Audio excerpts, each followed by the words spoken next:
ይህንን መልክዓ ምድር፣ ይህንን ውበት፣ ይህንን የቦታ አቀማመጥ የተፈጥሮ ጸጋ ሳላይ የማየት እድል ሳይኖረኝ ሌሎች ሀገራት ከዚህ በጣም ያነሰ ነገር በማይበት ሰዓት ኢትዮጵያ ተስፋ የሌላት የማትደርስ ሌሎች የሚያምሩ እኛ ግን ውበት የሌለን ሌሎች የሚችሉ እኛ ግን የማንችል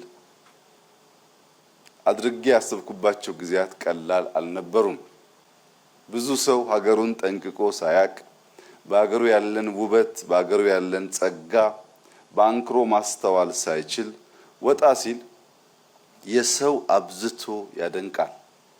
ነገር ግን ካለምንም ማጋነን ማንም ኢትዮጵያዊ ይህንን ስፍራ ይህንን ከባቢ መጥቶ ማየት ቢችል እንደው በዓለም ብቸኛው የሚል የተጋነነ ስያሜ እንኳን ባይሰጠው ከዓለም ልዩና ምርጥ ቦታዎች አንዱ ለመባል ግን በቂ መሆኑን ሁላችሁም እንደምታምኑ ተስፋ አደርጋለሁ።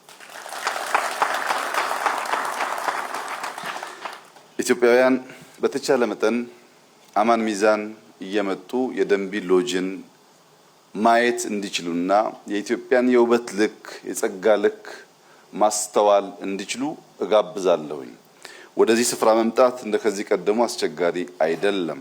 ኤርፖርት አለን። ከኤርፖርት እስከ ሎጁ ያለው ርቀት 5-10 ደቂቃ ቢወስድ ነው። ማንም ሰው ከየትም ቦታ በአውሮፕላን ተሳፍሮ መጥቶ በሎጁ በሚሰጠው ሰርቪስ በ5 እና 10 ደቂቃ እዚህ ቦታ መጥቶ 1 ቀን 2 ቀን ከቤተሰቡ ጋር ቢያሳልፍ ዘመኑን ሙሉ የተመኘውን ገነት በጨረፍታ የሚያይበት ቦታ ይሆናል ማለት ነው።